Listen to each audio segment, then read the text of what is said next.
विद्यार्थी मित्रों, स्वाध्याय 1 विभाग ई दाखला नंबर 1 वर्ष 2010 ने आधार वर्ष लई वर्ष 2012 ની જુદી જુદી વસ્તુઓના ભાવ અંગેની નીચેની માહિતીનો ઉપયોગ કરી સામાન્ય સૂચકાંક શોધો। હવે અહીંયા જે આપણને કોઠો આપ્યો છે આમાં વસ્તુનું ખાનું આપ્યું છે, એકમનું ખાનું આપ્યું છે, વર્ષ 2010 ના ભાવ આપેલા છે અને વર્ષ 2012 ના ભાવ આપેલા છે। હવે એકમનો ખાનાનો તો કોઈ ઉપયોગ કરવાનો નથી, ખાલી વસ્તુ કઈ રીતની છે એ સમજાવવા માટે એકમનું ખાનું આપ્યું છે। એકમનું ખાનું જ્યારે જથ્થાનું ખાનું આપેલું હોય ત્યારે આપણે ધ્યાનમાં રાખવું જરૂરી હોય છે, પરંતુ અત્યારે જરૂર નથી। હવે બીજું, અહીંયા 2010 ને આધાર વર્ષ તરીકે લેવાનું કહ્યું છે, એટલે અચલ આધારની રીતે થયું એ તો મગજમાં આવી ગયું। હવે સૌથી પહેલા આપણે અહીંયા એક સૂત્ર લખીશું, સૂચકાંક બરાબર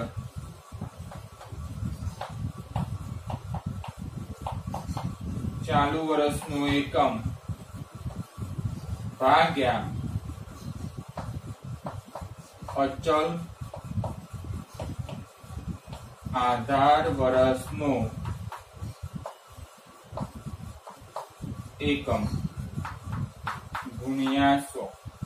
હવે આ સૂત્રનો ઉપયોગ કરીને આપણે દરેક વસ્તુનું 2012 નો સૂચકાંક શોધીશું। તેના માટે અહીંયા ખાનું બનાવી દઈએ છીએ આપણે।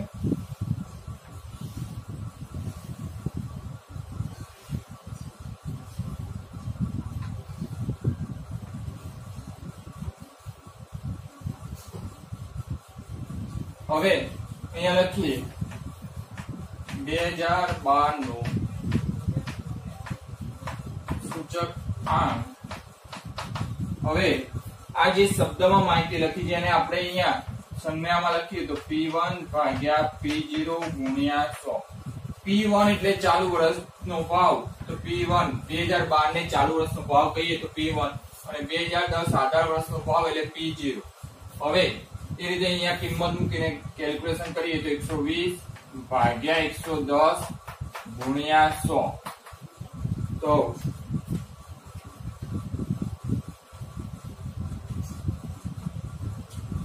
109.09। તેના પછી 70 ભાગ્યા 50 ગુણ્યા 100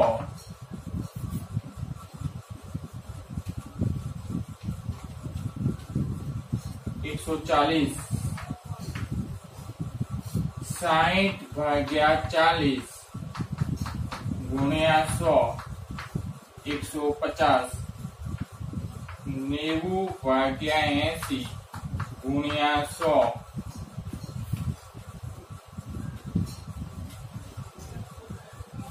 112.5।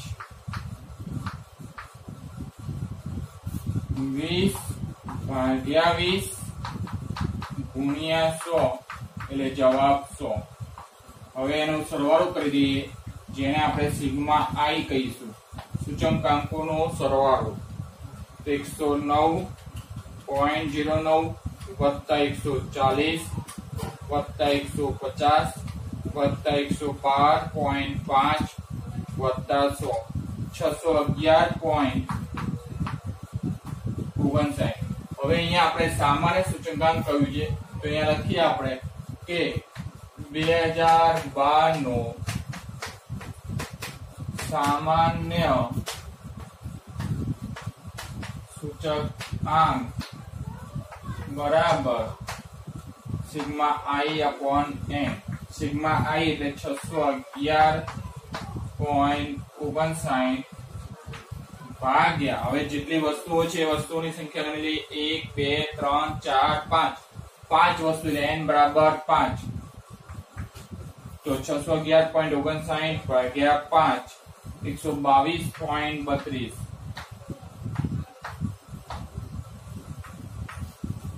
અહીંયા 2012 નું સામાન્ય સૂચકાંક આપણને મળી ગયું। ફરીથી ધ્યાન આપજો, અહીંયા અલગ અલગ વસ્તુઓ આપેલી હતી, એ વસ્તુઓમાં 2012 ને ચાલુ વર્ષ ગણ્યું અને 2010 ને આધાર વર્ષ ગણીને દરેક વસ્તુ પ્રમાણે સૂચકાંક શોધી લીધું। સૂચકાંક મળ્યા પછી સૂચકાંકોનો સરવાળો કર્યો, એ સૂચકાંકોના સરવાળાને વસ્તુની સંખ્યા વડે ભાગી નાખ્યા, એટલે આપણને સામાન્ય સૂચકાંક પ્રાપ્ત થયો। અહીંયા દાખલા નંબર 1 પૂર્ણ થયો। સ્વાધ્યાય 1 વિભાગ ઈ દાખલા નંબર 2 નીચેની માહિતી પરથી કુલ ખર્ચની પદ્ધતિથી વર્ષ 2010 ના આધારે વર્ષ 2015 માટે સૂચકાંક ગણો. હવે અહીંયા આપણે એવું કહ્યું છે કે કુલ ખર્ચની પદ્ધતિથી જ્યારે પણ દાખલાની અંદર કુલ ખર્ચની પદ્ધતિનો ઉલ્લેખ કરેલો હોય ત્યારે તમારે બે સૂત્ર યાદ રાખવાના છે, એક લાસ્પેનું સૂત્ર અને એક પાસેનું સૂત્ર. જો Q0 મળે તો લાસ્પેનું સૂત્ર અને જો Q1 મળે તો પાસેનું સૂત્ર. તો હવે સૌથી પહેલા અહીંયા સંજ્ઞાઓ આપી જોઈએ. તો અહીંયા વસ્તુ, પછી વર્ષ 2010 નો ભાવ, વર્ષ 2015 નો ભાવ, વર્ષ 2010 નો જથ્થો. તો અહીંયા 2010 એટલે જૂનું વર્ષ હોય અને આધાર વર્ષ કહેવાય, તો આધાર વર્ષનો ભાવ એટલે P0. 2015 નવું વર્ષ છે એટલે ચાલુ વર્ષનો ભાવ એટલે P1.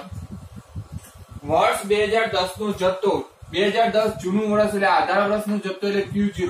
હવે અહીંયા જુઓ આપણે Q0 પ્રાપ્ત થયું છે, તો Q0 પ્રાપ્ત થાય એટલે આપણે લાસ્પેર નું સૂત્ર વાપરવાનું છે. તો લાસ્પેર માટે આપણે તમને યાદ રાખવાનું કહ્યું છે 1000. તો એના માટેના બે ખાના પાડી દઈએ આપણે.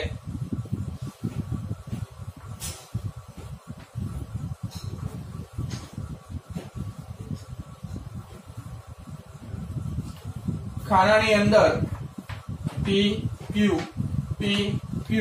હવે એનો એક નંબર યાદ રાખવા માટે તમને કહ્યું હતું 1000 એટલે 1000. હવે સૌથી પહેલા આપણે ગુણાકાર કરવાના છે, તો ગુણાકાર માટે કેલ્ક્યુલેટર હાથમાં લઈ લઈએ આપણે. તો અહીંયા P1 Q0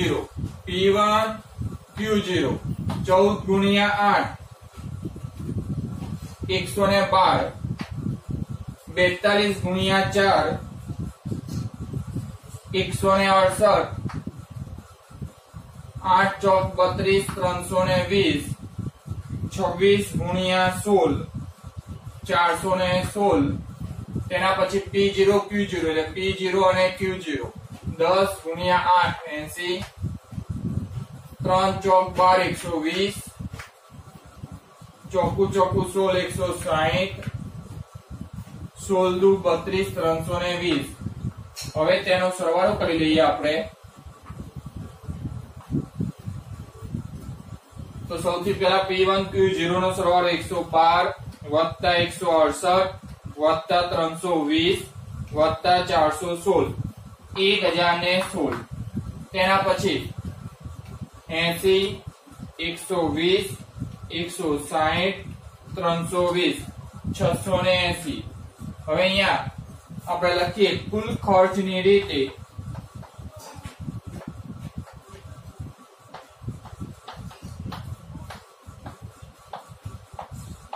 સૂચકાંક બરાબર સિગ્મા P1 Q0 ભાગ્યા સિગ્મા P0 Q0 ગુણ્યા 100. હવે એની અંદર કિંમત મૂકીએ તો 1016 ભાગ્યા 680 ગુણ્યા 100. 1016 ભાગ્યા 680 ગુણ્યા 100 149.41.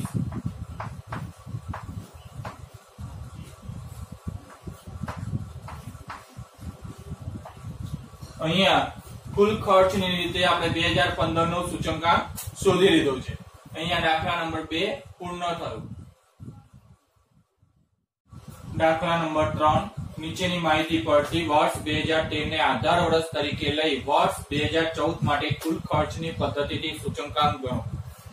અગાઉ દાખલા નંબર 2 જોયો, એમાં પણ એ જ રીતે કુલ ખર્ચની પદ્ધતિથી સૂચકાંક હતો. હવે એ વખતે મેં તમને કહ્યું હતું કે જ્યારે પણ કુલ ખર્ચની પદ્ધતિથી સૂચકાંક હોય ત્યારે લાસ્પેર અથવા પાસે બંનેમાંથી એક સૂત્રનો ઉપયોગ થાય છે, પરંતુ તેનો આધાર, જો આધાર વર્ષનો જથ્થો હોય તો લાસ્પેર અને જો ચાલુ વર્ષનો જથ્થો હોય તો પાસે. તો હવે જો સૌથી પહેલા અહીંયા જોઈ લઈએ કે કયા કયા ચિહ્ન આપેલા છે. આપણને વસ્તુનું ખાનું આપ્યું છે, વર્ષ 2014 અને વર્ષ 2013 આપેલું છે. હવે વર્ષ 2014 અને 2013 માં નવું વર્ષ છે 2014 એટલે એને આપણે સંજ્ઞા આપીશું 1, કારણ કે ચાલુ વર્ષ છે.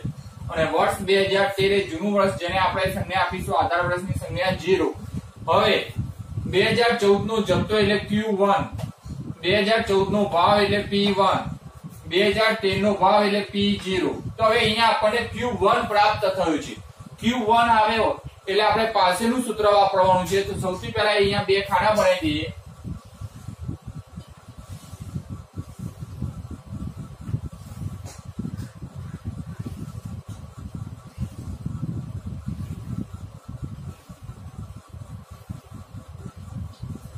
હવે અહીંયા આપણે લખી દઈએ PQ PQ પાસેના સૂત્ર માટે તમને યાદ રાખવાનું કહું તો 1101 એટલે 1101 તો અહીંયા 1101 એટલે 1101 થઈ ગયું। હવે એ જ પ્રમાણે ગુણાકાર કરીએ। અહીંયા ધ્યાન આપજો કે વપરાશ અને જથ્થાના ખાનામાં એકમ આપેલા છે પણ એકમનું ખાનું આપેલું નથી એટલે એકમ સરખા કરવાના નથી આપણે।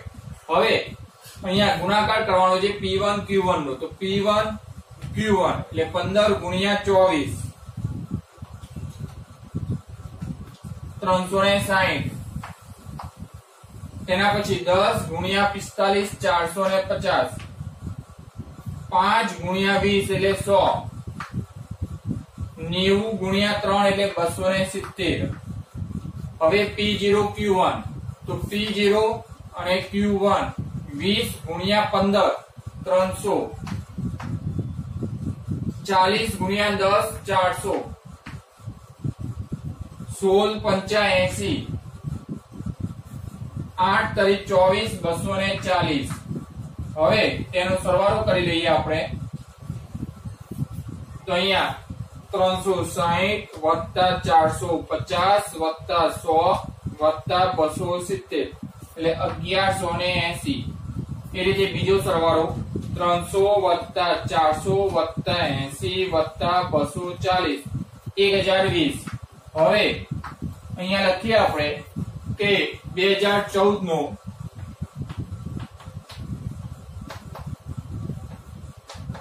કુલ ખર્ચની પદ્ધતિએ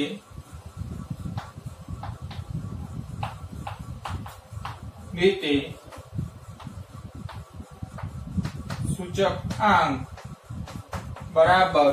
હવે 2014 નો કુલ ખર્ચની રીતે સૂચકાંક શોધવા માટે આપણે પાસેનું સૂત્ર લખીએ તો સિગ્મા P1 Q1 ભાગ્યા સિગ્મા P0 Q1 ગુણ્યા 100 બરાબર। તો અહીંયા 1180 ભાગ્યા 1020 ગુણ્યા 100। તો હવે કેલ્ક્યુલેશન કરીએ 1180 ભાગ્યા 1020 ગુણ્યા 100 115.69।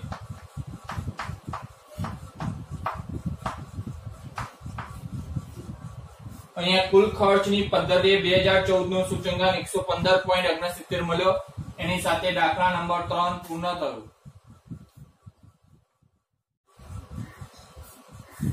દાખલા નંબર 4 નીચેની માહિતી પરથી એક નંબર 2008 ના વર્ષને આધાર વર્ષ તરીકે લઈ અચલ આધારિત સૂચકાંક 2 નંબર વર્ષ 2008 અને 2009 ના સરેરાશ ભાવને આધાર વર્ષના ભાવ તરીકે લઈ સૂચકાંક શોધો। હવે અહીંયા બંને નંબરની અંદર ખાસ એક વસ્તુ ધ્યાનમાં રાખજો, બંનેની અંદર અચલ આધારની રીત જ છે। એનું કારણ કે પહેલા વર્ષમાં 2008 ના વર્ષને આધાર વર્ષ લેવાનું કહ્યું છે એટલે 2008 ફિક્સ થઈ ગયું ભાગાકારમાં એટલે એ અચલ થઈ ગયું। બીજા નંબરમાં વર્ષ 2008 અને 2009 ના સરેરાશ એટલે બંને વર્ષની જે કિંમત છે 8 અને 9 ની બંને કિંમતોની સરેરાશ કાઢીને જે જવાબ આવે એ જવાબને આધાર વર્ષના ભાવ તરીકે લેવાનું છે એટલે એ પણ અચલ થઈ ગયો। તો સૌથી પહેલા આપણે અચલ આધારિત સૂચકાંકનું એક સૂત્ર લખી દઈએ છીએ।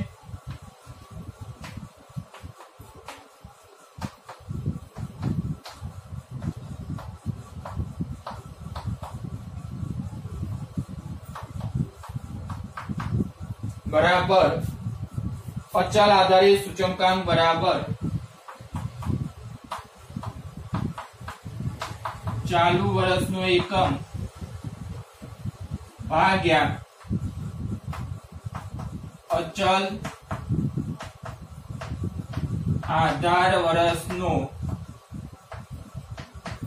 એકમ ગુણ્યા 100।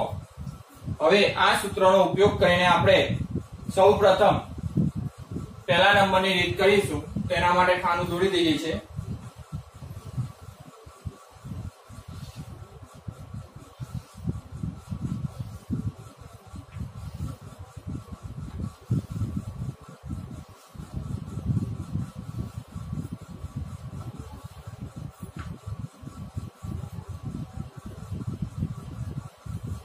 અહીંયા એક નંબરની પદ્ધતિ પ્રમાણે અચલ આધારિત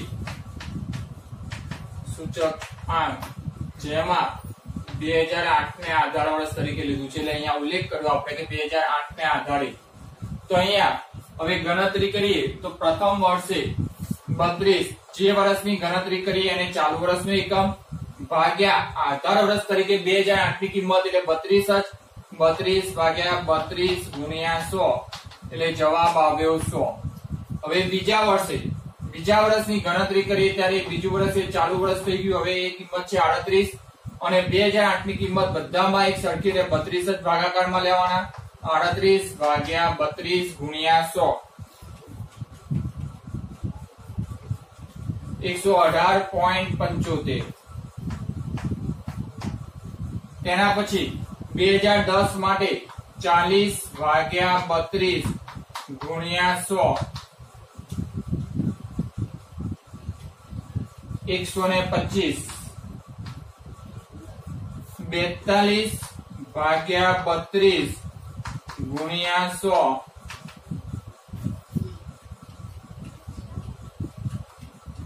131.25. 45 ભાગ્યા 32 ગુણ્યા 100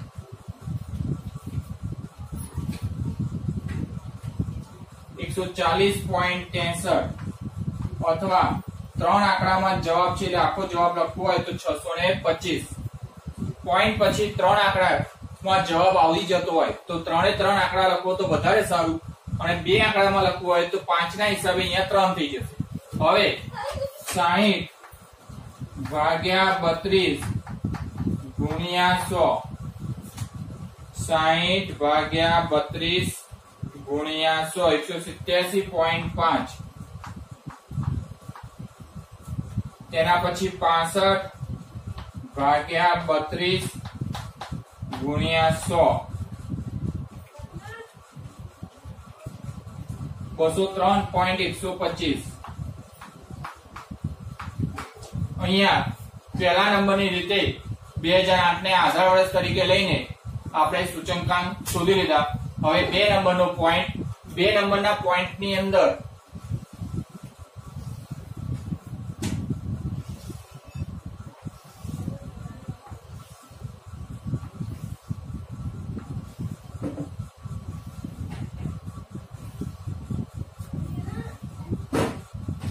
સૌથી પહેલા આપણને એવું કહ્યું છે કે 2008 અને 9 ની સરેરાશને આધારે, તો અહીંયા લખીએ સરેરાશ ભાવ બરાબર. હવે 2008 અને 2009 ની કિંમત એટલે 32 વત્તા 38 ભાગ્યા 2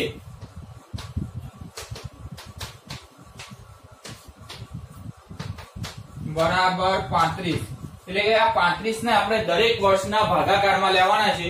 તો અહીંયા 2 નંબરનો પોઈન્ટ અને અહીંયા લખી દઈએ 2008 અને 2009 ની સરેરાશને આધારે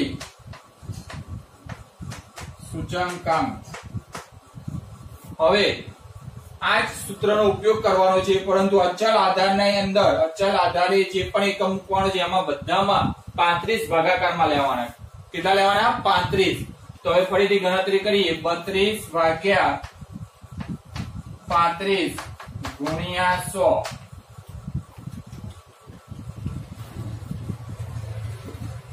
91.43. તેના પછી 38 ભાગ્યા 35 ગુણ્યા 100 108.57. 40 ભાગ્યા 35 ગુણ્યા 100 114.29. 42 ભાગ્યા 35 ગુણ્યા 100 120. 45 ભાગ્યા 35 ગુણ્યા 100 1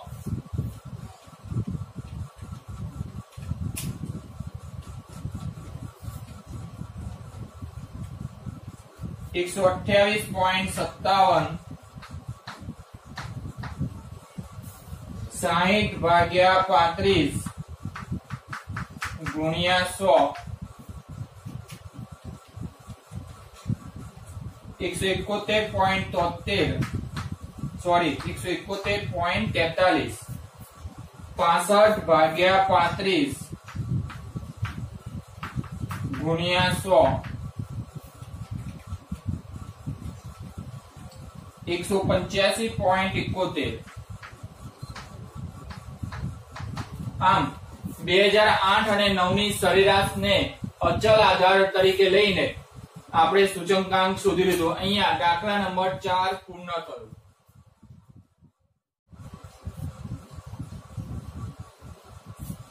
દાખલા નંબર 5 એક શહેરના ઔદ્યોગિક પેદાશના જુદા જુદા સમૂહના સૂચકાંક તથા સમૂહના ભાર નીચે મુજબ આપેલ છે, તે પરથી ઔદ્યોગિક ઉત્પાદનનો સૂચકાંક મેળવો।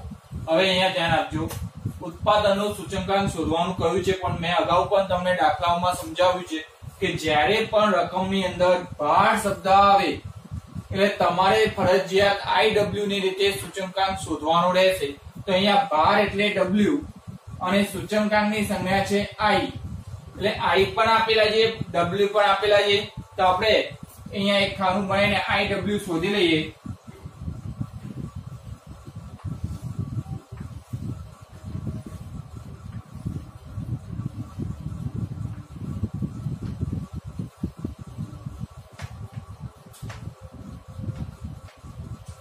IW હવે ગુણાકાર કરીએ આપણે 390.2 ગુણ્યા 30 11706 તેના પછી 247.6 ગુણ્યા 31 7675.6 510.2 ગુણ્યા 18 9183.6 403.3 ગુણ્યા 17 6856.1